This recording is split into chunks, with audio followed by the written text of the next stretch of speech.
Здравейте, мили хора! Съществува една нагласа сред повечето хора, с които съм общувала на тема йога, че за да практикуваме е нужно да сме гъвкави. И оправданието обикновено е: аз не съм гъвкав и затова не съм за йога или не ходя на йога. Разбираемо е, защото има една преувеличена показност, че йога е правене на шпагати, качване на краката зад главата и прочие нагледи трудно постижими пози.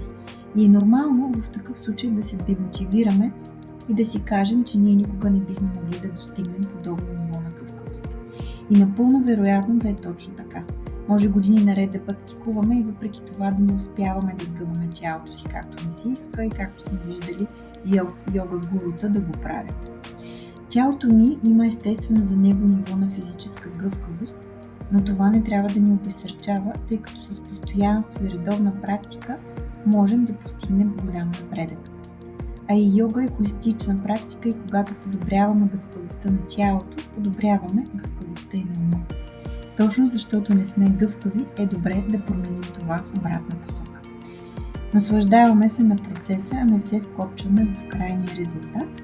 И ще завърша с един любим цитат: огъни се, за да останеш цял.